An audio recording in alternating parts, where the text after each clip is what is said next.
2024க்கு by by. 2025க்கு welcome. உங்களை மாதிரி படுமோசமான ஆட்கள் இந்த உலகமே அருமையாக மாட்டேன். இதே பேச்சை தான் 2024 பிறக்கும்போது சொன்னீங்க. 2023க்கு பை பை. 2024க்கு அந்த 24க்கு மட்டும் வாங்கிறது பேசிச்சுன்னா அது சொல்லுங்க. மனுஷ ஜென்மங்களும் மாதிரி 12 மாசமும் என்னை தூக்கி வச்சுட்டு 12வது மாதம் 31ஆம் தேதி ஒத்துன்னு போட்டு போய் வா. சரி, புது வருஷம் இல்லை இப்படிதானே? புது வருஷம் ஒரு சத்தம் கேட்டுட்டே இருக்குது எனக்கு. உங்களுக்கு கேட்குதா? உங்களுக்கு தான் அந்த சத்தம் கேட்குது. கேட்குதா? நல்லா கவனிச்சுக்கோங்க. ஒரு சத்தம் கேட்குதா? கேட்குதா? ஏன் காலையில் விழுந்துட்டே இருக்கு? இவங்க புது ட்ரெஸ் போட்டிருக்காங்க, ஆனால் பழைய மனுஷன் தானே.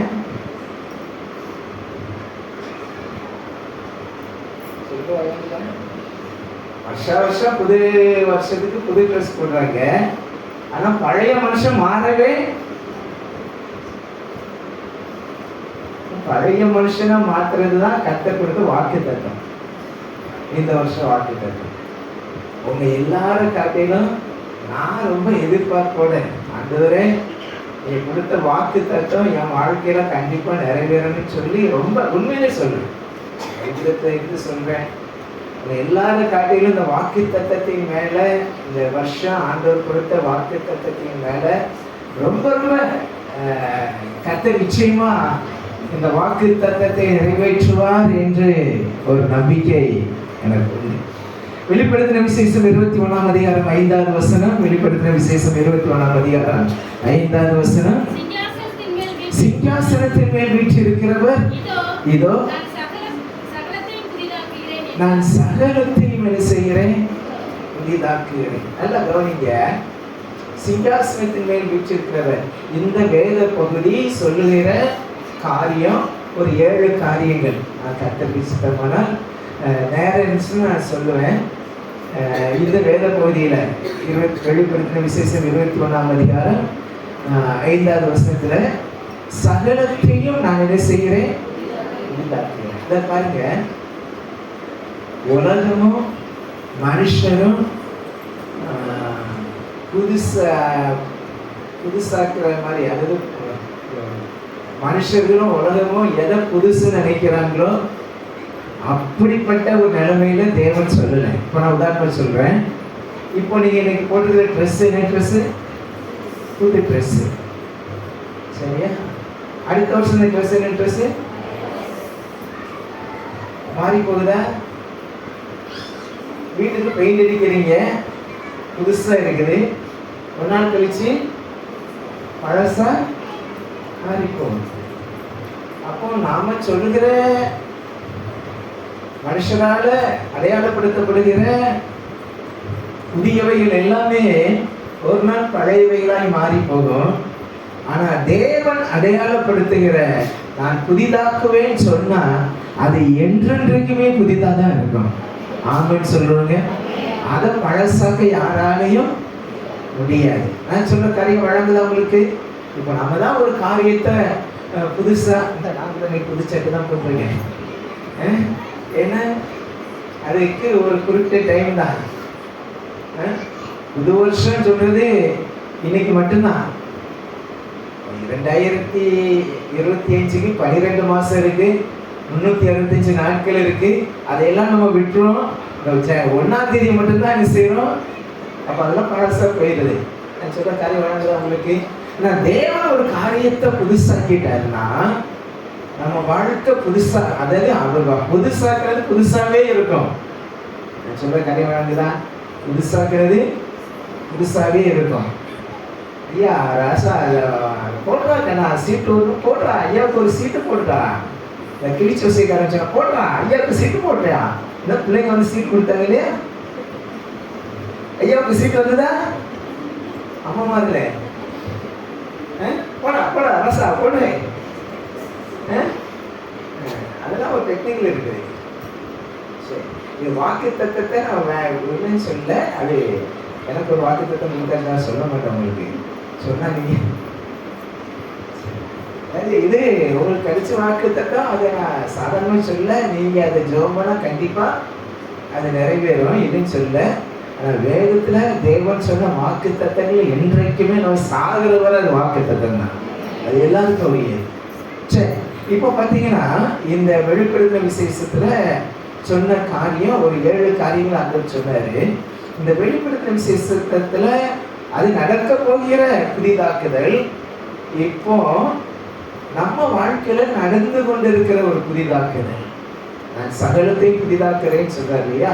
முதல் காரியம் என்ன அப்படின்னு பார்த்தா ஒரு 3 காரியம் கிறிஸ்துவுக்குள்ள. அதாவது நான் வெளிப்படுத்தின விசேஷத்தை பார்த்த காரியம் அது நித்தியத்தின் மறுமையின் காரியம். இங்கே சொல்லப்பட்ட காரியம் இப்போ நான் உங்களுக்கு சொல்ற காரியம். ஒரு 3 காரியத்தை பரிசுத்த வேதாகமம் நமக்கு புதியவைகளாய் அடையாளப்படுத்துகிறது. அது என்றைக்குமே புதியவைகளாக தான் இருக்கணும். நான் சொல்ற காரியம் வழங்குது. அதுக்கு தான் நான் மற்றதை சொன்னேன். நீங்க ட்ரெஸ்ஸை போட்டாலும் சரி, வீட்டை பெயிண்ட் அடித்தாலும் சரி, ஒரு புது வாகனத்தை வாங்கினாலும் சரி, ஒரு புது வீட்டை கட்டினாலும் சரி, அது என்றைக்கும் ஒரு நாளைக்கு அது பழசா போகும். ஆனால் தேவன் ஒரு காரியத்தை புதுசாக்கினா அது என்றைக்குமே அவர் அவர் என்ன, நான் சகலத்தையும் என்ன செய்கிறேன், புதிதாக்குகிறேன்னு சொன்னார். கிறிஸ்துவுக்குள்ள ஒரு 3 காரியத்தை வேதம் நமக்கு அடையாளப்படுத்துகிறது. முதல் காரியம் நீங்க வாசித்து பாருங்க. எபிரேயர் 10ஆம் அதிகாரம் 19ஆவது வசனம். எபிரேயர் 10ஆம் அதிகாரம் 19ஆவது வசனம்.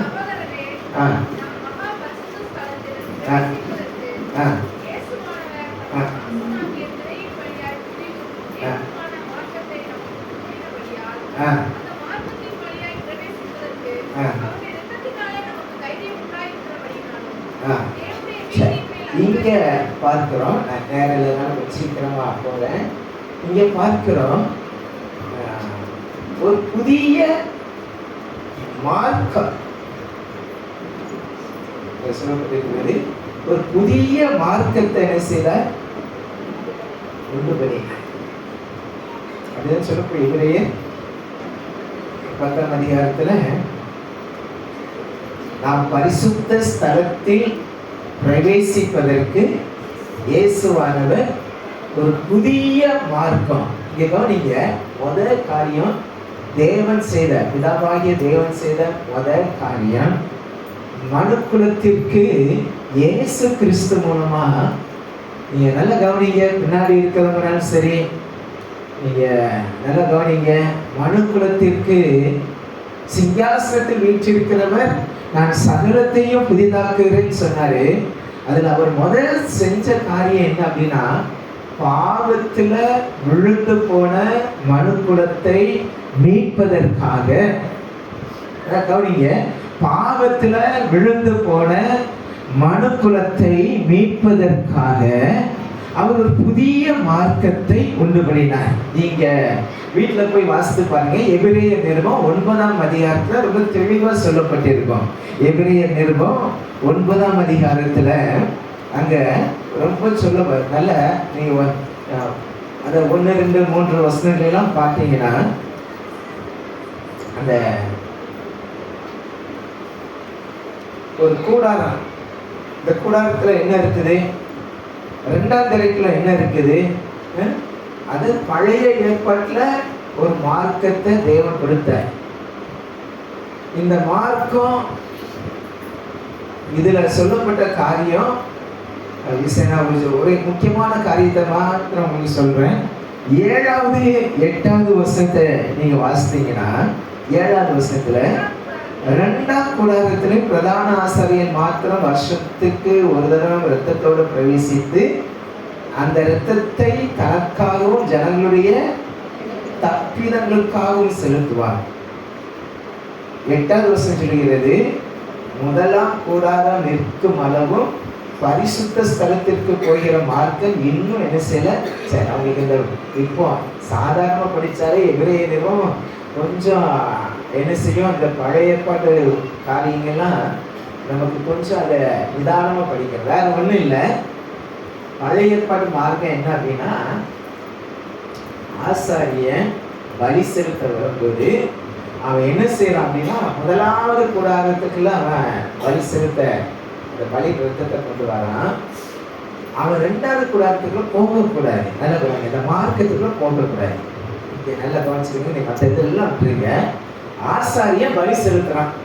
அதாவது பலி செலுத்தப்பட்ட பலி ரத்தத்தை என்ன செய்யறான், முதலாம் கூடாரத்துக்குள்ள கொண்டு வரான். அவன் மகா பரிசுத்த ஸ்தலங்கிற அந்த ரெண்டாவது கூடாரத்துக்குள்ள வருஷத்துக்கு ஒருக்க போகணும். அது சொல்லப்பட்டிருக்கு. அந்த பரிசுத்த ஸ்தலத்திற்கு போகிற மார்க்கம் இன்னும் என்ன செய்யல, அது எப்படி போகணும் அப்படின்ற மார்க்கம் வெளிப்படலை. கவனிக்கிறீங்களா? வெளிப்படலைன்னு பரிசுத்த ஆவியானவர் தெரியப்படுத்தியிருக்கிறார். இப்ப பாருங்க, தூங்குறவங்களா? தூங்குறீங்களா? சரி, ஒன்றும் இல்லை. பாவம் மன்னிக்கப்படுவதற்காக இந்த ரத்த அணை செய்து, மிருகங்கள் பலியிடப்பட்டு அந்த ரத்த அணை செய்து மகா பரிசுத்த ஸ்தலத்துக்குள்ள கொண்டு போகணும். ஆசாரியம் உட்பட, பிரதான ஆசாரியம் உட்பட யாரும் உள்ள அணை செய்யக்கூடாது, என்றாக இருக்கக்கூடாது. அதுக்கு போறதுக்குன்னு சில வழிமுறைகளை கர்த்தர் வைத்திருந்தால் அது வெளிப்படுத்தப்படலை. இது ஆண்டாண்டு காலமா சீக்கிரட்டாவே இருந்துச்சு. இந்த ரகசியத்தை யாருக்கும் தெரியல. இந்த முதலாவது கூடாரத்துக்கு போறவங்க ரெண்டாவது அந்த மகா பரிசுத்த ஸ்தலத்துக்குள்ள போக முடியலையே. இதைத்தான் எபிரேயர் நிருபத்துல சொல்லப்பட்டிருக்கு. இயேசுவானவர் தம்முடைய மாம்சத்தின் திரை வழியாய், அதாவது இந்த முதலாவது கூடாரமும் ரெண்டாவது கூடாரத்துக்கும் இடையில உள்ள மார்க்கம் என்ன அப்படின்னா, இந்த ரெண்டுக்கும் இடையில தான் கிறிஸ்து உங்களுக்காக எனக்காக தன்னுடைய சொந்த மாம்சத்தை கிழித்து ரத்தத்தை சிந்தி அந்த கூடாரத்துக்குள்ள என்ன செஞ்சிருக்கிறார், பிரவேசித்திருக்கிறார். 10ஆம் அதிகாரம் 19ஆம் வசனத்துல அது தெளிவா சொல்லப்பட்டிருக்கிறது. நான் பரிசுத்த ஸ்தலத்தில் பிரவேசிப்பதற்கு, நல்ல கவனிங்க, பிரதான ஆசாரியன் உட்பட பிரவேசிக்க முடியாத பரிசுத்த ஸ்தலத்துக்குள்ள நீங்களும் நானும் பிரவேசிப்பதற்கு தன்னுடைய சொந்த இரத்தத்தினால, தன்னுடைய சொந்த சரீரத்தினால ஒரு புதிய மார்க்கத்தை கர்த்தர் உண்டு பண்ணியிருக்கிறார். அந்த புதிய மார்க்கத்துக்குள்ள நீங்களும் நானும் போகணும். 2025 வருஷம் இந்த புதிய வருஷத்தை கொண்டாட ஆலயத்திற்குள்ள வந்திருக்கிற புதிய நபர்களுக்கு சொல்லுகிறேன், என் ஆண்டவராகிய இயேசு கிறிஸ்து உங்களுக்காக எனக்காக தன்னுடைய சொந்த மாம்சத்தின் திரை வழியாக நாம பரிசுத்த ஸ்தலத்துக்குள்ள பிரவேசிக்க வேண்டும் என்பதற்காக நீங்களும் நானும் அந்த பரிசுத்த ஸ்தலத்துக்குள்ள பிரவேசிக்க வேண்டும் என்பதற்காக ஒரு புதிய மார்க்கத்தை உண்டு பண்ணி இருக்கிறார். அந்த புதிய மார்க்கத்துக்குள்ள உள்ள போறதுக்கு உண்டான ஒரு சாக்கியம், ஒரு பாக்கியம் அவருடைய ரத்தத்தினால, அவருடைய ரத்தத்தினால வருகிற ரட்சிப்பினால கர்த்தர் கொடுத்திருக்கிறார். அந்த ரட்சிப்பை நீங்க பெற்றுக்கொள்ளுங்க. அந்த ரத்தத்திற்குள்ள, அந்த கூடாரத்துக்குள்ள நீங்க பிரவேசிக்கிற சாக்கியத்தை, அந்த புதிய மார்க்கத்துக்குள்ள பிரவேசிக்கிற சாக்கியத்தை நீங்க பெற்றிருக்கிறீங்களா? அது ரொம்ப ரொம்ப முக்கியம். திரும்பவும் சொல்கிறேன், இயேசுவானவர் தன்னுடைய சொந்த மாம்சத்தின் திரை வழியாக ஒரு புதிதான ஒரு மார்க்கத்தை உண்டு பண்ணினார். அது ஜீவ மார்க்கம். பழைய ஏற்பாட்டு சடங்காச்சாரங்கள்ல ஜீவன் கிடையாது, அதுல ஜீவ மார்க்கம் கிடையாது. அதுல போனவங்க எல்லாம் அந்த ஜீவ மார்க்கத்தை காணக்கூடாதவர்களாக இருந்தார்கள். இன்றைக்கு ஆண்டவராகிய இயேசு கிறிஸ்துவின் ஜீவன் உங்களுக்காக எனக்காக கல்வாரி சிலுவையில் பலியிடப்பட்டதோ அன்றைக்கே நாம் ஒரு ஜீவ மார்க்கத்தை காணத்தக்க உங்களுடைய ஆத்மா, என்னுடைய ஆத்மா பாவத்திலே செத்து போன, மரித்து போன ஆத்மா பிழைக்கத்தக்கதாக என் ஆண்டவர் ஒரு புதிய மார்க்கத்தை உங்களுக்காக எனக்காக உண்டு பண்ணி இருக்கிறார். திரும்பவும் சொல்கிறேன், இந்த மார்க்கத்துக்குள்ள நீங்க பிரவேசித்திருக்கிறீங்களா? பிரவேசிக்க இல்லை என்றால் இந்த 2025 2000வது வருடத்துல இந்த முதல் நாளிலேயே அதை பிரவேசிக்க நீங்க உங்களை ஒப்பு கொடுங்க. ரட்சிக்கப்பட ஒப்பு கொடுங்க. அது ரத்தத்தினால கழுவப்பட ஒப்பு கொடுங்க. உங்க பாவங்கள் மன்னிக்கப்பட நீங்க ஒப்பு கொடுங்க. அந்த மார்க்கத்துக்குள்ள நீங்க பிரவேசிப்பீங்க. நித்திய ஜீவனை நீங்க காண்பீங்க. அல்லேலூயா. நான் சொல்ல காரியம் வழங்குதான்.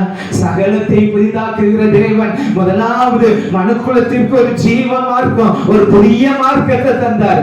ஆண்டவராகிய இயேசு கிறிஸ்து என்கிறதான அந்த பரிசுத்த சரீரத்தின் வழியாய், அந்த பரிசுத்த சரீரத்திலிருந்து சிந்தப்பட்ட அந்த இரத்தத்தின் வழியாய், அந்த இரத்தத்தினால் கிடைக்கிற சுத்திகரிப்பின் வழியாக, அந்த சுத்திகரிப்பினால் கிடைக்கிற ஆத்தும ரட்சிப்பின் வழியாக ஒரு புதிய மார்க்கத்தை உங்களுக்கு எனக்கு கர்த்தர் கொடுத்தார் இல்லையா?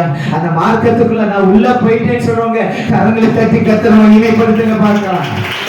நான் சொன்ன காரியம் வழங்குதா உங்களுக்கு?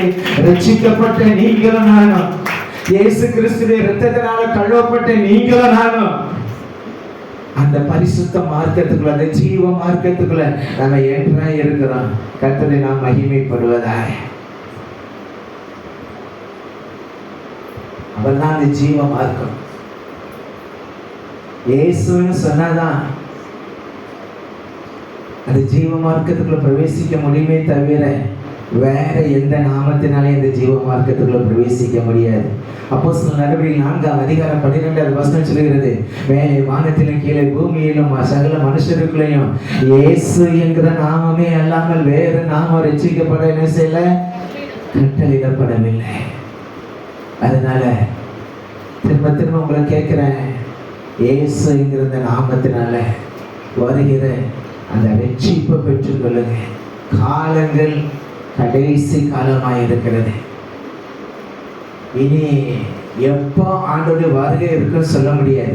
அது சொல்லுங்க, சகலத்தை என்ன செய்யறேன், அவர் சீக்கிரத்தை புதிதாக்க போகிறார். ஆமேன்னு சொல்றவங்க இல்லை இல்லையா?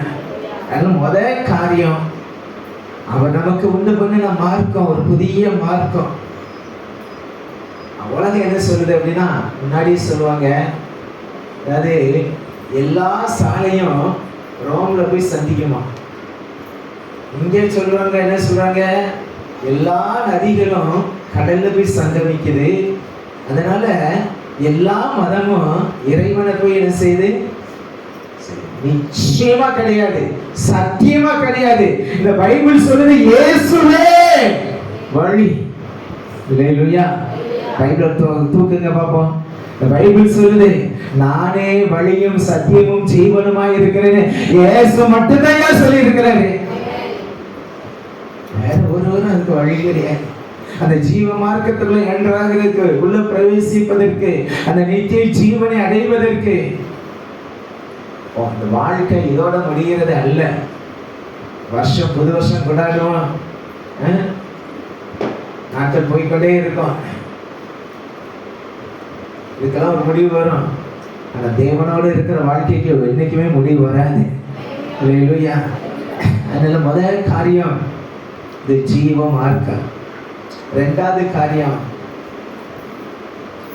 2 கொரிந்தியர் 5ஆம் அதிகாரம் 17வது வசனம் சொல்கிறது,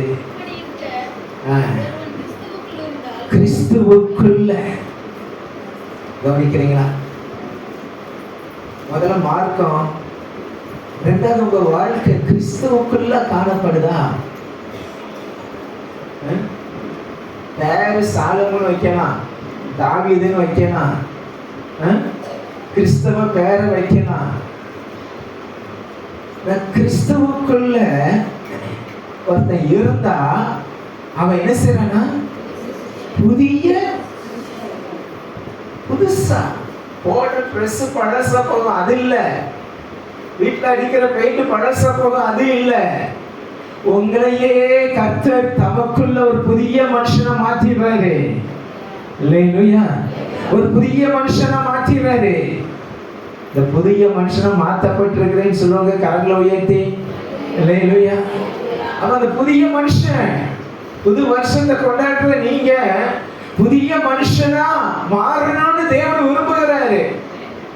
கிறிஸ்துவுக்குள்ள ஒருத்தன் இருந்தா புதிய மனுஷன். பழையவையெல்லாம் என்ன செய்து, பழைய பாவம் தலை தூக்க கூடாது, பழைய சுவாபம் தலை தூக்க கூடாது. கிறிஸ்துவுக்குள்ள உங்களுக்கும் எனக்கும் ஒரு புதிய வாழ்க்கைய சிருஷ்டியா கர்த்தர் மாற்றி இருக்கிறாரு. ஆமென் சொல்றவங்க. ஹalleluya. ஆண்டவர் விரும்புகிறார். புதுசா பறக்கணும்னு சொல்றாரு ஆண்டவர். வயசுன்னு கேட்டா 50, 60, 70 சொல்லுவோம். 60 வருஷத்துக்கு முன்னாடி, 50 வருஷத்துக்கு முன்னாடி, 40 வருஷத்துக்கு முன்னாடி, 24 வருஷத்துக்கு முன்னாடி தாயின் கருவுல கற்பத்துல பிறந்த நீங்க வசனம் யோவான் சுவிசேஷம் 3ஆம் அதிகாரம் 3வது வசனம் 5வது வசனம் சொல்கிறது, ஆவியினாலும் ஜலத்தினாலும் தேவனுடைய வார்த்தையினாலும் தேவனுடைய ஆவியினாலும் மறுபடியும் நீங்க பறக்கப்பட வேண்டும். ஹalleluya. கவனிக்கிறீங்களா? நான் சொல்றது நிறைய பேருக்கு சொல்ல முடியாது. ஒரு சிலருக்கு இந்த சத்தியமே அவங்களுக்கு என்னன்னு தெரியல. புது வருஷம் நீங்க கொண்டாடுறது தப்புன்னு சொல்லல. கிறிஸ்து உண்டாக்கின புதிய மார்க்கத்தை அறியாம, கிறிஸ்துவுக்குள்ள ஒரு புதிய சிருஷ்டியா இல்லாம இந்த புது வருஷம் கொண்டாடுகிறது வீண், அர்த்தமில்லாத காரியம். சொல்லப்பட்டிருக்க மறுபடியும் பறக்கணும். தேவனுடைய வார்த்தையினால மறுபடியும் பறக்கணும். அந்த ஆவியினால மறுபடியும் பறக்கணும். ஹalleluya. கவனிக்கிறீங்களா? மனுஷன் உலகம் முழுவதையும் ஆதாயப்படுத்தினாலும் தன் ஜீவன் நஷ்டப்படுத்தினாலும் லாபமே. நஷ்டப்படாம இருக்கிறதுக்கு ஒரே காரியம் அவருடைய வார்த்தையினால, அவருடைய வார்த்தைக்கு தன்னுடைய வாழ்க்கையை ஒப்பு கொடுக்கிற மனுஷன் தான் மறுபடியும் பிறக்கப்பட்ட மனுஷன், பிறப்பிக்கப்பட்ட மனுஷன். அதுதான் புதிய வாழ்க்கை. ஹalleluya. கவனிக்கிறீங்களா? 2025 நல்ல ஒரு சந்தோஷமான, அது எப்படி இருக்கும், அது எப்படியே இருந்துட்டு போட்டோம். நான் சொல்றேன், இந்த சத்தியத்தை அறிந்தவங்களுக்கு கர்த்தரே எப்பவும் புதுசாவே இருந்துட்டு இருப்பாரு. புது புது காரியங்களை செஞ்சுக்கிட்டே இருப்பாரு. புது புது கிருபைகளை தந்துக்கிட்டே இருப்பாரு. சரி, முதல்ல சொன்ன புதிய மார்க்கம், இரண்டாவது புதிய, மூன்றாவது ரொம்ப ரொம்ப ரொம்ப ரொம்ப முக்கியம். புதிய மார்க்கம், புதிய சிருஷ்டி. இந்த மூன்றாவது அது சாதாரணம் வந்துடாது. மூன்றாவது உள்ள காரியம் ரோமர் 12ஆம் அதிகாரம் 2வது வசனம். ரோமர் 12ஆம் அதிகாரம் 2வது வசனம். நல்லா கவனிங்க. இந்த பிரபஞ்சத்திற்கு ஒத்த, இந்த பிரபஞ்சத்திற்குன்னு ஒரு வேஷம் இருக்குது. கவனிக்கிறீங்களா? இந்த பிரபஞ்சத்திற்குன்னு ஒரு வேஷம் இருக்குது, பரலோகத்திற்குன்னு ஒரு சாயல் இருக்குது. நீ எதை தரிக்கிறீங்க? நீ எதை உடுத்தி இருக்கிறீங்க? நான் சொல்ற காரியம் வழங்குதா உங்களுக்கு? இந்த பிரபஞ்சத்திற்குன்னு ஒரு வேஷம் இருக்குது. ஒரு ஞானி பாடுனா, உலகம் ஒரு நாடக மேடை. இந்த பிரபஞ்சத்திற்குன்னு ஒரு வேஷம், பரலோகத்திற்குன்னு ஒரு சாயல், தெய்வபுத்திரருக்குன்னு ஒரு சாயல் இருக்குது. சொல்லப்பட்டிருக்கிறது, இந்த பிரபஞ்சத்திற்கு ஒத்த வேஷம் தரியா. உங்களே என்னைய கர்த்தர் இந்த பிரபஞ்சத்திற்கு ஒத்த வேஷம் தரிப்பதற்காக அழைக்கல. இந்த பிரபஞ்சத்துலதான் வாழ்க்கோம், இங்கதான் இருக்கும். ஆனா இந்த பிரபஞ்சத்திற்கு ஒத்த வேஷம் தெரியாமல் அங்க என்ன சொல்லப்பட்டு இருக்கிறது? தேவனுடைய நன்மையும் பிரியமும். பாருங்க, நல்ல அழகாக சொல்லுது. தேவனுடைய நன்மை,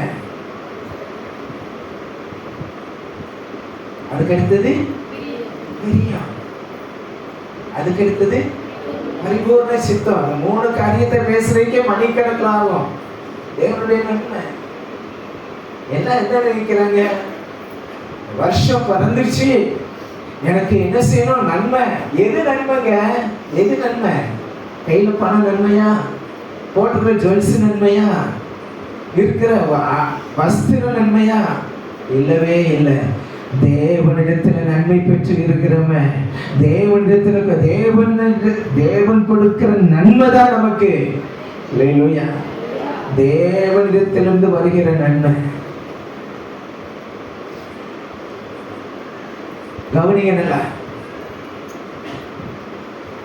பணம் இல்லாம இருந்தாலும் சரி, வஸ்திரம் இல்லாம இருந்தாலும் சரி, உறைவிடம் இல்லாம இருந்தாலும் சரி, தேவனிடத்திலிருந்து வருகிற நன்மை ஒரு தரித்திரம் பெற்று அவன் இருந்தாங்க பரலோகத்தில் ஐஸ்வர்யவனா இருப்பான்.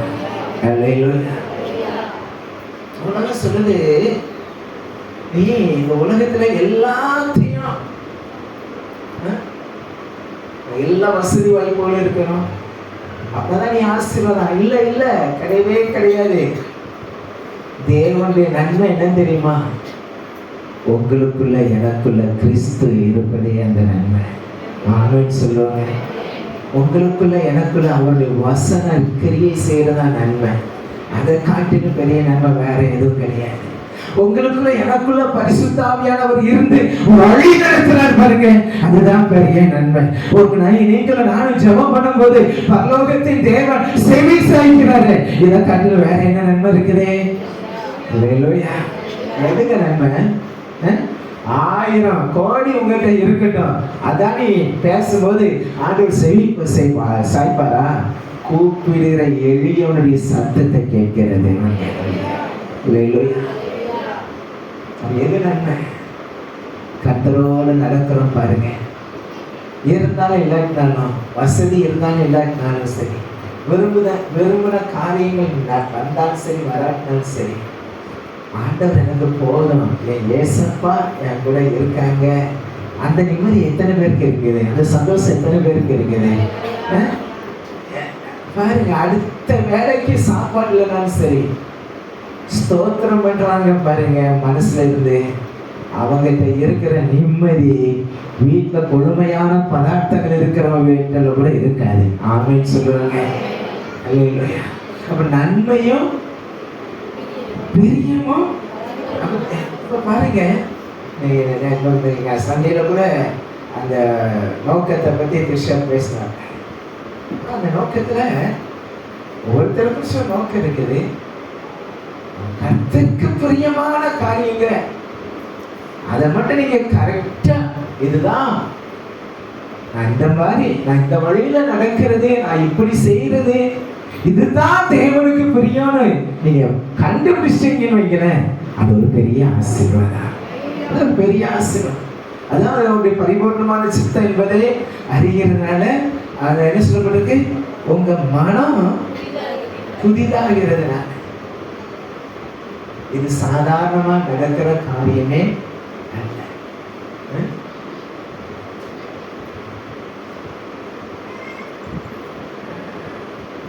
வசனம் சொல்கிறது,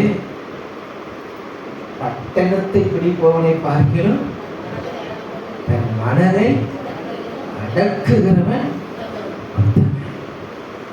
இந்த மனம் புதிதாக இருந்தனால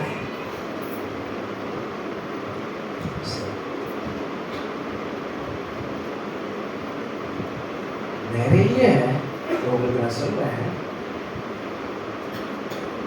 ஆகார் அவளை சாரால் கொடுமையா நடத்தினா, ஓடிட்டான். சாரலை விட்டு ஓடின பிறகு தேவதூதன் சந்திக்கான், சொல்றான், நீ இப்போ உன் ஆட்சியாட்ட அடங்கி. இவன் மட்டும் அந்த சத்தத்துக்கு செவி கொடுக்காம சாரால் செய்த கொடுமையே நினைச்சுக்கிட்டு இருந்தான் வைங்களேன். கவனிக்கிறீங்களா? சாராளுடைய கொடுமையே நினைச்சிட்டு இருந்தானா கண்டிப்பா அவனுடைய சந்ததி ஒரு ஆசீர்வாதத்தை பெற்றிருக்க முடியாது. நீ அந்த வேத பகுதியை நீங்க வாசித்து பாருங்க. ஆதியாகமத்தின் புஸ்தகம் 16ஆம் அதிகாரம் 8, 9, 10 சொன்ன உடனே அப்படியே டோட்டலா சரண்டர் ஆயிட்டா. போய் ஆட்சியாளர் அடங்கி இருந்தா. இஸ்மவேல்ங்கிற சந்ததியை கர்த்தர் ஆசீர்வதித்தார். நான் கவனிக்கிறீங்களா? அப்ப பாருங்க, நம்ம ஒரு காரியம் ஒரு வருஷத்தை வாசித்துக்கலாம். ஏசாயா 43ஆம் அதிகாரம் 18-19 வருஷத்துல ஆண்டவர் சொல்றாரு, முந்தினவைகளை நீ நினைக்காத, பூர்வமானவைகளை நீ என்ன செய்யாத, சிந்திக்காத. கவனிங்க, இதுதான் ரொம்ப முக்கியமான காரியம். இந்த வருஷத்துல உங்க ஆசீர்வாதத்திற்கும் தேவன் உங்களை நடத்துவதற்கும் நீங்க உங்க வாழ்க்கையில எல்லா காரியத்தையும் தேவன் புதிதாக்குவதற்கும் நீங்க விசுவாசம் ஒண்ணுமே கிடையாது. நீங்க நினைக்கிற மாதிரி சாத்தான் எனக்கு அதை பண்ணிட்டான், அவன் எனக்கு ஒண்ணு, சாத்தானோட பெரிய சாத்தான் உங்க மனசுதான். சாத்தான காட்டிலும் தலையான சாத்தான் அது மனசுதான். இது என்ன செய்யும்? என்றைக்கோ நடந்த காரியத்தை, என்றைக்கோ நடந்தது. நான் சொல்றேன், அவ செஞ்ச கொடுமையை மட்டும் இவ நினைச்சுக்கிட்டே இருந்தா இந்த தேவ தூதனை இவ பார்த்திருக்கவே முடியாது. அவன் சொல்ற வார்த்தையை கேட்டிருக்க முடியாது. அவன் சந்ததி ஆசீர்வாதத்தை பெற்றிருக்க முடியாது. எலியா சூரச்சில போய் படுத்துக்கிட்டான். சொல்றான், உமக்காக நான் வெகு பக்தி வைராக்கியமா இருந்தேன், என் பிராணனை என்ன செய்யறாங்க, வாங்க. அவன் சொன்னாரு, ஓ உனக்கு என்ன இங்க வேலை இருக்கு, நீ அதை ஏன் அதை மைண்ட்ல பண்ற, நீ உனக்கு ஏன் சித்தம் இல்லாம உன் தலையில ஒரு முடி கூட என்ன செய்யாது. நீ செய்ய வேண்டிய வேலை நிறைய இருக்குது. நீ செய்ய வேண்டிய, நீ பண்ண வேண்டிய பிரயாணம் தூரம், போக வேண்டியது வெகு தூரம். நீ நிமிஷம் குமாரனை நீ நிமிஷம் அபிஷேகம் எதுவும் நீங்க வாஸ்து பார்த்தீங்கன்னா 1 ராஜாக்கள் 19ஆம் அதிகாரத்துல 14-15 வசனம் 16 இந்த வசனத்தெல்லாம் பார்த்து ஆண்டவர் சொல்றாரு, உனக்கு நீ செய்ய வேண்டிய காரியம் நிறைய இருக்குது. நீ சும்மா ஏச வேலையை நினைச்சிட்டு இருக்காத, அவ வார்த்தையை நினைச்சிட்டு இருக்காத. நீங்க கவனிக்கிறீங்களா? திரும்ப திரும்ப சொல்றேன், உங்க ஆசீர்வாதத்தை, உங்க வாழ்க்கையை கர்த்தர் புதுசா மாத்தணும்னா நீங்க பழச கண்டிப்பா ஒழிச்சே ஆகணும். பூர்வமானவைகளை சிந்திக்காத. எத்தனை வாசிக்கிற வசனத்தை, முந்தினவைகளை என்ன செய்யாத, நினைக்காத. கர்த்தர் எனக்கு கிருபை தருவாரா? ஒவ்வொருவருக்கும் கர்த்தர் கிருபை தருவாரா? நம்முடைய ஆசீர்வாதத்துக்கு தடையே, நம்ம முன்னேறி செல்வதற்கு தடையே இதுதான். நம்ம முன்னேறி செல்வதற்கு தடையே பழைய காரியங்கள்.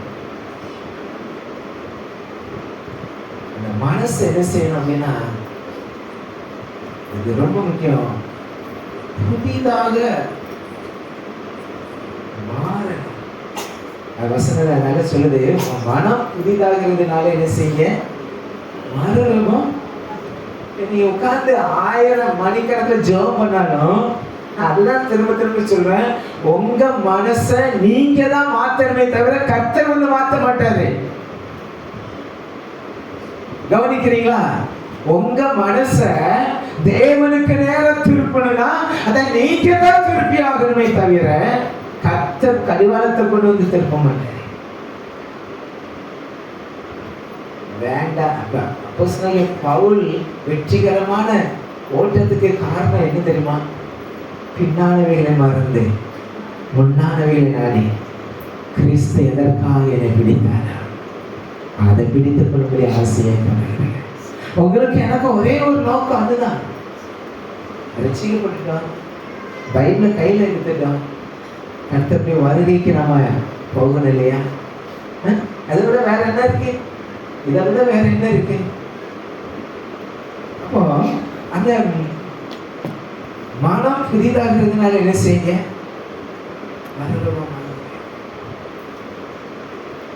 உங்களை உங்க மனச நீங்க மோட்டிவேட் பண்ணிட்டீங்கன்னு வைங்களேன். சொல்ல லாபமா இருந்தது, இதை கிறிஸ்துவுக்காக நஷ்டமும் குறை. இந்த மென்டாலிட்டிக்கு வந்துட்டீங்கன்னு வைங்களேன், இந்த மனநிலைமைக்கு வந்துட்டோம், மனசு முழுக்க முழுக்க கிறிஸ்துங்கிற ஒரு மறுரூபத்துக்கு வந்துட்டா, மற்றதெல்லாம் ஒன்றும் இல்லைங்கிற நிலைமைக்கு வந்துட்டா, நிச்சயமா அவருடைய வாழ்க்கையில புதிதாக்கப்பட முடியாததுன்னு எதுவுமே இல்லை. ஆமேன்னு சொல்லுவாங்க. நான் சொல்ற காரியம் வராங்க ப்ரொபோஸ்களை தான் சொல்லுவேன். நீங்க நின்ன அதாவது பார்த்தீங்கன்னா, மாடு இருக்கு பாருங்க, ஒரு புல்வெளியில் அதை கட்டி வச்சா ஒரு 2 நாளைக்கு கட்டி வச்சா அது அதை அப்படியே ரவுண்ட் சுற்றி வரும். அதுக்கு பிறகு அந்த கட்டை அழுத்திட்டாலும் அது என்ன செய்யாது, அந்த ரவுண்டை விட்டு. இது வேண்டாம், யானை இருக்கு பாருங்க, யானையே சங்கிலியால கட்டிடுவாங்க, அது அதே இடத்துல நிற்கும். சங்கிலி அவுத்து விட்ட பிறகும் யானைக்கு என்ன செய்யாது. அதை விட இன்னொன்று என்ன தெரியுமா, இந்த யானையை சின்ன வயசுல வச்சே கட்டுவாங்க. அது சின்னதாக இருக்கும்போதே அதை ஒரு இடத்த கட்டி அந்த அந்த கோயிலில் வளர்க்குற யானையெல்லாம் அந்த சின்னதாக இருக்கும்போதே கட்டி அதுக்கு அது மைண்டில் என்ன செய்வாங்க அப்படின்னா, நான் கட்டப்பட்டிருக்கேன் அப்படின்னு அது என்ன செய்யும், நினைச்சுக்கிட்டே இருக்கும். நான் கட்டப்பட்டு அது சின்ன வயசுல அது காலை தூக்கி பார்க்கும். ஏன் கவனிக்கிறீங்களா? சின்ன வயசுல அது காலை தூக்கி பார்க்காதால என்ன செய்ய முடியாது, அந்த சங்கிலியை எடுத்துட்டு போக முடியாது. அதனால பெருசா வளர்ந்துடும், பெரிய யானையா வந்துடும். அதுக்கப்புறமா ஒரு சின்ன சங்கிலியை வச்சு என்ன செய்வாங்க, கட்டி போட்டுருப்பாங்க. அது மட்டும் அந்த காலில் உள்ள பலன் தெரிஞ்சதுன்னா ஒரு எத்துக்கிட்ட அந்த சங்கிலி என்ன செய்யும், தெரிச்சு போகும். ஆனா அது மைண்ட் என்ன செஞ்சிருக்கு, கட்டப்பட்டிருக்கு. இது உன்னால முடியாது, சங்கிலியால் கட்டியிருக்கு. அது பலத்தை உணரக்கூடாதபடி செய்யறது தான் அந்த சங்கிலி. இன்னைக்கு சொல்ற சாத்தான் அப்படி நம்ம மனதை கட்டாதபடிக்கு மனது மறுரூபமாக்க கர்த்தர் நமக்கு கிருபை தருவார். இல்லையா? அப்படி நாம் மகிமைப்படுவார். இன்னும் வேதம் சொல்லுது, உங்க மனசு மறுரூபமாகிறதுனால, உங்க மனசு புதிதாகிறதுனால என்ன செய்யுங்க, மறுரூபமாகுது. கர்த்தர் மேல வச்சிருக்க நம்பிக்கை, விசுவாசம் முடியும். இந்த வருஷத்துல கர்த்தர் சகலத்தை புதிதாக்குவேன்னு சொல்றாரு இல்லையா? ஆண்டவரே, என் வாழ்க்கையில இந்த விசுவாசத்தை புதுசாக்குங்க, என் நம்பிக்கையை புதுசாக்குங்க, புதுசா என்னை அர்ப்பணிக்க வைங்க. தேவனால முடியும்.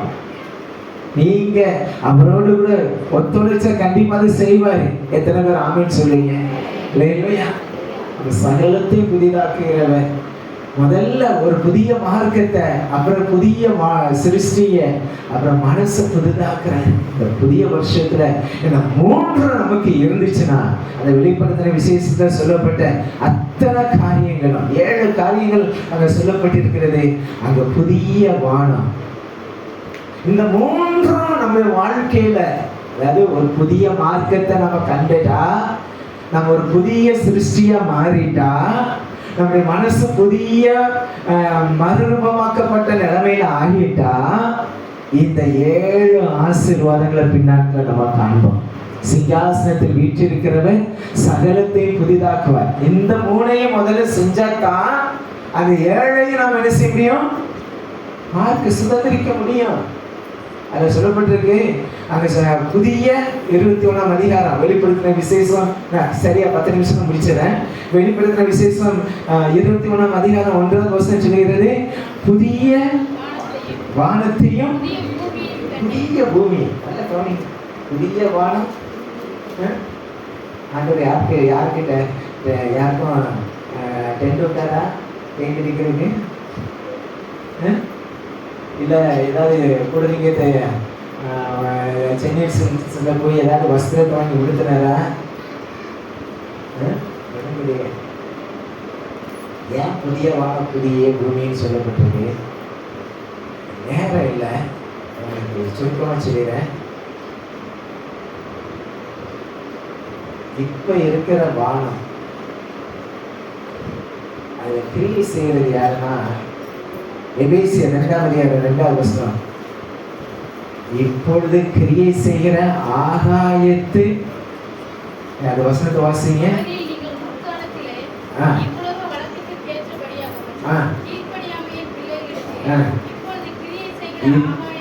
ஆகாயத்து, இப்ப பாருங்க, அப்ப வானத்துல யார் கிரியை செய்யறா? வானனா ஆகாயத்து அதிகார பிரபு, அவன் தான் ஃபுல் கண்ட்ரோல். கவனிக்கிறீங்களா?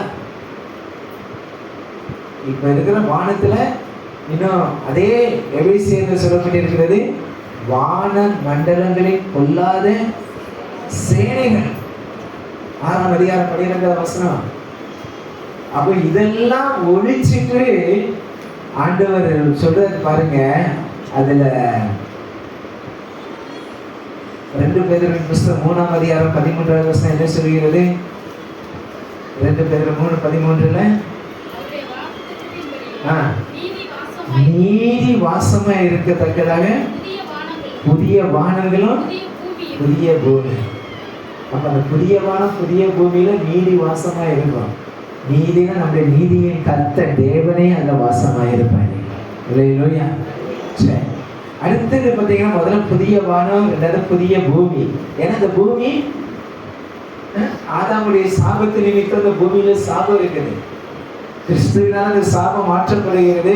ஆனா அந்த பூமி இன்னும் சபிக்கப்பட்ட நிலைமையில தான் என்ன செய்து கர்த்தர் அதை மாற்றுகிறார், புதிதாக மாற்றுகிறார். ஆசீர்வாதமான பூமியாக கர்த்தர் என்ன செய்கிறார்? மாற்றுகிறார். 2 பேதுருவின் புஸ்தகம் 3:10 என்ன சொல்கிறது? 2 பேதுருவின் புஸ்தகம் 3:10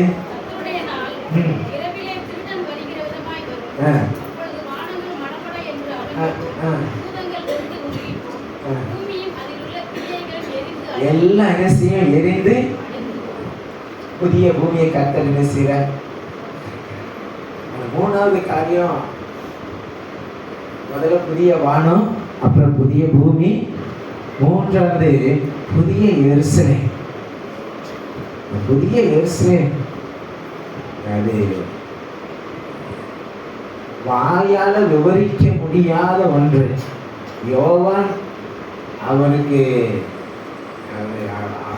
யோவானுக்கு என்ன தெரியுமோ அதுதான் எழுதுறாங்க. யோவானுக்கு அந்த புதிய எருசலேமை பார்க்கும்போது அது வஜ்ரக்கல், அது பத்மராகம், அது புஷ்பராகம், சுத்த பொண்ணு, அதை அது விளங்கி கொண்டுதான் அதில் எழுதி வச்சிருக்கிறேன். ஆனா வார்த்தையால விவரிக்க முடியாத அழகு நிறைந்தது புதிய எருசலேம். இல்லையா? அதெல்லாம் சொல்ல போனா பார்த்தீங்கன்னா வெளிப்பட்டின விசேஷத்துல அந்த 19வது வசனத்திலிருந்து 27வது வசனம் வர அழகு அங்கே சொல்லப்பட்டிருக்கிறது. புதிய எருசலேமை கொடுக்கிறார். அது மாத்திரமல்ல ஒரு புதிய வாசஸ்தலம். என்ன அப்படின்னா மனுஷத்திலே தேவனுடைய வாசஸ்தலம் என்ன செய்கிறது? காணப்படுகிறது. இதுதானே போட்டிருக்கு. 3வது வசனம் என்ன சொல்லப்பட்டிருக்கு? தேவனுடைய இதோ மனுஷத்திலே தேவனுடைய வாசஸ்தலம் இருக்கிறது. மனுஷத்திலே தேவனுடைய நிரந்தரமா மனுஷரோடு தங்கி இருப்பாரு. அதுதான் அந்த புதிய வானம், புதிய பூமி, புதிய எருசலேம்ல 4வது நடக்கிற காரியம். 5வது என்ன அப்படின்னா அது வாசமாய் இருப்பார், அவர்களும் அவருடைய ஜனமாய் இருப்பாரு. அப்ப தேவனுக்கும் மனிதருக்கும் உள்ள உறவு ஒரு புதிய ரிலேஷன்ஷிப். இப்போ கர்த்தருடைய பிள்ளைகள்னு சொல்றோம். 1 யோவான்ல சொல்லப்பட்டிருக்கு, அவர் வெளிப்படும் போது அவர் இருக்கிறவனமாக நாமும் இருப்போம். அப்ப நமக்கு இதான் சொல்றேன், திரும்ப சொல்றேன், அந்த புதிய காரியங்கள் நமக்கு ஒரு அளவு தான் வார்த்தையினால் வெளிப்படுத்தப்பட்டிருக்கிறது. அடுத்தபடியே 7வதாக அங்க சொல்லப்பட்டிருக்கிறது, அங்க கண்ணீர் யாவையும் தேவன் துடைப்பார். நீ மரணம் இல்லை, துக்கம் இல்லை, அலறுதல் இல்லை, வருத்தம் இல்லை, முந்தினவைகள் எல்லாம் என்ன செய்தது? ஒழிந்து போனது. இதுவும் ஒரு மகிமையான காரியத்தை கர்த்தர் செய்வார். அந்த 7 காரியங்கள், புதிய வானம், புதிய பூமி, புதிய எருசலேம், புதிய மணவாட்டி. அதை நான் சொல்ல மறந்துட்டேன். புதிய மணவாட்டி வெளிப்படுத்தின விஷயம் அது சொல்லப்பட்டிருக்கு. பரலோகத்தை விட்டு இறங்கி வர கண்டேன், அது தன் புருஷனுக்காக அலங்கரிக்கப்பட்ட மணவாட்டியை போல ஆயத்தமாக்கப்பட்டிருந்தது. திரும்ப சொல்றேன், இத வார்த்தையினால நம்ம ஒவ்வொருத்தரும் ஒவ்வொரு வியாக்கியானம் கொடுக்குறாங்க. புருஷனுக்காக அலங்கரிக்கப்பட்ட மணவாட்டி யாரு? அவருடைய திருச்சபை. எல்லாம் கவனிச்சுக்கிறீங்க, அவருடைய திருச்சபை தான் அவருக்காக அலங்கரிக்கப்பட்ட மணவாட்டி. அப்ப புதிய மணவாட்டி தான் இந்த புதிய எருசலேம். அது இன்னும் நான் அந்த ஆழமா போக விரும்பல. சரி, அப்போ நீங்க நல்லா தெரிஞ்சுக்கிறீங்க, இந்த புதிய வருஷத்துல நீங்க உங்களை சகலத்தையும் கர்த்தர் உங்க வாழ்க்கையில புதிதாக்குறாரு. எதுக்காக அப்படின்னா நல்லா கவனிச்சுக்கிறீங்க, நீங்க இந்த பூமிக்குரிய புதிய நன்மைகளை அல்ல, பூமிக்குரிய புதிய காரியங்களை அல்ல, பரலோகத்துல சிங்காசனத்தின் மேல் வீற்றிருக்கிறவர் சகலத்தையும் புதிதாக்குறேன்னு சொல்லி அந்த 7 காரியத்தை சொன்ன இல்லையா, அந்த 7க்கும் நீங்களும் நானும் பங்குள்ளவர்களா மாறணும். அந்த பங்குள்ளவர்களா மாறதுக்கு கிறிஸ்துவுக்குள்ள ஒரு 3 காரியத்தை நாம் விசேஷமாக புதிய மார்க்கத்தை காணணும், புதிய சிருஷ்டியா வாழணும். எல்லாத்துக்கும் முக்கியமாக அப்படி மனசு என்ன செய்யணும், அவருக்கு அடுத்த காரியங்களை புதியதா மறுரூபமாகிக்கிட்டே இருக்கணும். நாளுக்கு நாள் யாருக்காகவும் அதை இழந்துடாதீங்க, எந்த பிரச்சனைக்காகவும் அதை இழந்துடாதீங்க. எவ்வளவுதான் வரட்டும், எவ்வளவுதான் நடக்கட்டும், என்ன நடந்தாலும் சரி, இந்த சாக்கியத்தை இழந்துடாதீங்க. எல்லாரும் இழந்திருப்போம். ஆண்டு சமயத்துல இந்த புதிய வருஷத்துல கத்தரிக்கப்பட்ட ஒரு ஆசீர்வாதங்களை நமக்கு தருவாராங்க. பரம எருசலேமே பரலோகம் விட்டிறங்குதே, அலங்கார மணவாட்டியா அழகாக ஜொலிக்குதே. பரம எருசலேமே பரலோகம் விட்டிறங்குதே, அலங்கார மணவாட்டியா அழகாக ஜொலிக்குதே. ஆமென் அல்லேலூயா, ஆமென் அல்லேலூயா, ஆமென் அல்லேலூயா, ஆமென் அல்லேலூயா, ஆமென் அல்லேலூயா, ஆமென் அல்லேலூயா, ஆமென் அல்லேலூயா, ஆமென் அல்லேலூயா. எருசலேமே கோடி தன் குன்றுகளை ஏற்றடைக்கும் ஏற்றத்தை குறைக்கே, தாய் பறவை துடித்திடும் பாசம் கண்டே, ஆபரமா சிறகிரி தஞ்சமானே, கனிவான எருசலேமே, கனிவான எருசலேமே. ஆமென் அல்லேலூயா, கரங்களை தட்டி ஆமென் அல்லேலூயா, ஆமென் அல்லேலூயா, ஆமென் அல்லேலூயா, ஆமென் அல்லேலூயா, ஆமென் அல்லேலூயா, ஆமென் அல்லேலூயா, ஆமென் அல்லேலூயா. விடுதலையே விடுதலை விடுதலையே, லோகமதி மோகத்தில் விடுதலையே, விடுதலையே விடுதலை விடுதலையே, லோகமதி மோகத்தில் விடுதலையே. சுயாதீன எருசலேமே, சுயாதீன எருசலேமே, ஆமென் அல்லேலூயா, ஆமென் அல்லேலூயா, ஆமென் அல்லேலூயா, ஆமென் அல்லேலூயா, ஆமென் ஆமென் அல்லேலூயா ஆமென் அல்லேலூயா ஆமென் அல்லேலூயா.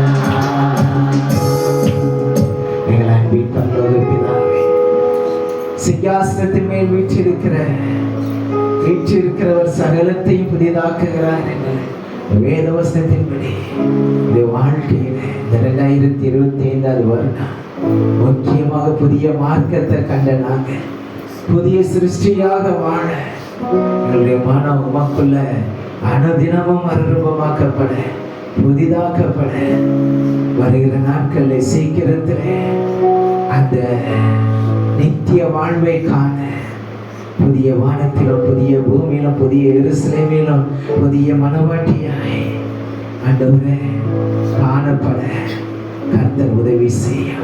எங்களை ஆசீர்வதியும். இயேசு கிறிஸ்துவின் நாமத்தில் பிதாவே ஆமென். என் ஆத்துமாவே என் முழு உள்ளமே கர்த்தரை பரிசுத்த நாமத்தை ஸ்தோத்திரி. என் ஆத்துமாவே அவர் செய்த சகல ஆமென். நம்முடைய கர்த்தராகிய இயேசு கிறிஸ்துவின் கிருபை, பிதாவாகிய தேவனுடைய அன்பு, பரிசுத்த ஆவியாகிய தேவனுடைய அந்யோன்ய ஐக்கியமும் சந்தோஷமும் சமாதானம் நம்ம அனைவரோடு இன்றைக்கு இருப்பதாக. ஆமென்.